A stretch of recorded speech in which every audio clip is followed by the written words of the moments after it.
గ్రామ పంచాయతీ మండల జిల్లా పరిషత్ వ్యవస్థలను పటిష్టం చేసేలా కాంగ్రెస్ ప్రభుత్వం పనిచేస్తుందన్నారు మంత్రి జూపల్లి కృష్ణారావు. నాగర్ కర్నూలు జిల్లా కేంద్రంలో నిర్వహించిన జిల్లా పరిషత్ సర్వసభ్య సభ్యుల వీడ్కోలు సమావేశానికి మంత్రి హాజరయ్యారు. జెడ్పీటీసీ, ఎంపీపీ సభ్యులను మంత్రి శాలువాతో సత్కరించారు. సకాలంలో నిధులు మంజూరు చేసి పంచాయతీలను అభివృద్ధి చేస్తామన్నారు. కార్యక్రమంలో స్థానిక ఎమ్మెల్యేలు వంశీకృష్ణ, రాజేష్ రెడ్డి, కసిరెడ్డి నారాయణ రెడ్డిలు పాల్గొన్నారు.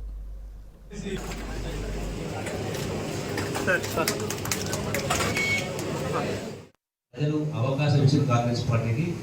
అందుకని ప్రజాపాలన అంటే పూర్తి పారదర్శకంగా జరగాలి, అవినీతి రహితంగా జరగాలి, హక్కున్నప్పుడు చట్టపరంగా దాని అమలు జరగాలి. కేరళలో ఇల్లు లేని పేదవాళ్ళు ఉంటే గ్రామ పంచాయతీ వాళ్ళు ఇల్లు కట్టిస్తారు. బ్యాంక్ లోన్ తీసుకొని గ్రామ పంచాయతీ ఇల్లు కట్టిస్తారు.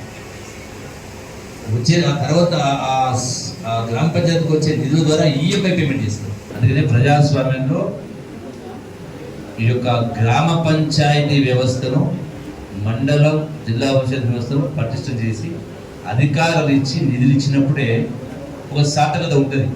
గడిచిన 5 సంవత్సరాల్లో నాకు తెలిసి నిధులు కూడా ఎక్కువగా వచ్చినట్టుగా లేదు. కానీ ఈ రోజున ఈ యొక్క సంక్షేమ కార్యక్రమాలు ఉన్నాయో వాటిని ప్రజలకు మనం నేరుగా ప్రజలలో ఇల్లు తిరిగి చేసినప్పుడే ఆ యొక్క గౌరవం దక్కింది. కనీసం ఈ మాత్రం ఉంది అంటే ఈ రోజున మరి మన ప్రభుత్వం ఆనాడు రిజర్వేషన్లు కల్పించిన కారణంగా 50% మందికి మహిళలకు పదవులు.